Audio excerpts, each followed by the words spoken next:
Political science is the systematic study of government and politics. It is a social science, just like sociology or psychology or anthropology, in that we are fascinated by human behavior. But in the case of political science, we look at political behavior in particular.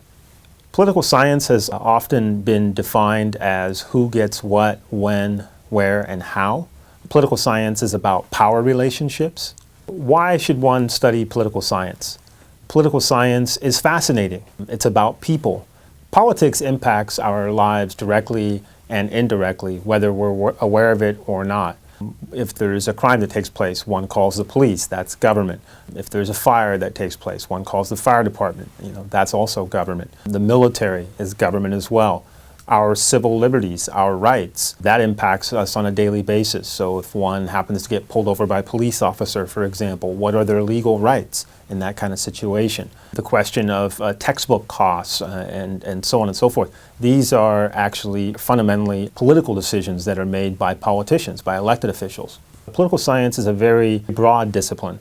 But some of the subdisciplines include national, state, and local government. So if one is taking political science courses in the United States, then they might take courses in American government, on the American presidency, the court system. There's international relations. That is a discipline where we look at how all of the various actors within the global system or the international system interact with one another. An international relations course, one might learn about topics such as human rights, such as globalization, such as international relations theories that help us understand the world around us, or at least attempt to explain various international phenomena. Power, military power, hard power, soft power.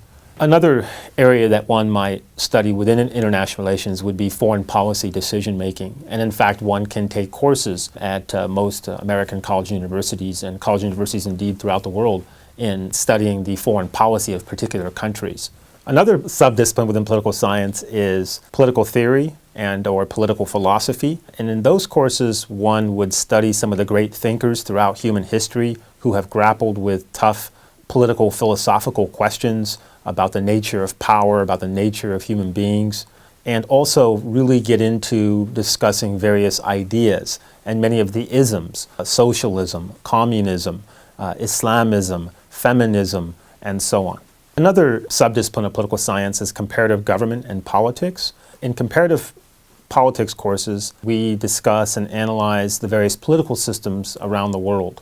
And there are two major approaches to the study of comparative politics. The first is the thematic approach, where one would study the various broad themes that would help us understand the various political systems around the world, such as revolutions or nationalism, things of that nature. Another approach is a country-by-country approach, where one studies the various countries around the world and their political systems and domestic politics and domestic political issues within a particular country. So within comparative politics, one can focus on the various regions of the world. So for example, Middle East, North African politics, or Latin American politics, or Asian and or African politics, or European politics. Another subdiscipline in the area of political science would be research methodology or quantitative analyses courses.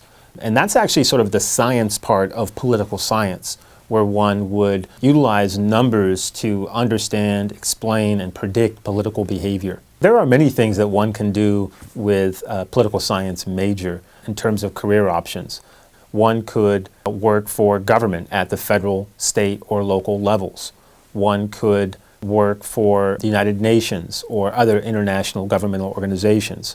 One could work in the nonprofit sector for non-governmental or nonprofit organizations. Or one might actually become a senator or a president or an elected official. In addition, one could teach with a political science background. One could be a diplomat and work as a foreign service officer or work for the State Department. One could also work in business and or even in journalism, in the news media. A political science background really prepares one for a wide range of possible career options. I would say that one would want to study political science because it's fascinating. It's about people. It's about the story of people. Political science will help you better analyze current events. Anyone who's literate can read newspapers or articles online, but political science will give you that ability to analyze the current events that are going on. It'll help you better formulate arguments and strengthen your arguments and develop your critical thinking skills. It's perhaps human nature to sort of look for easy answers and easy solutions and kind of get into black and white thinking.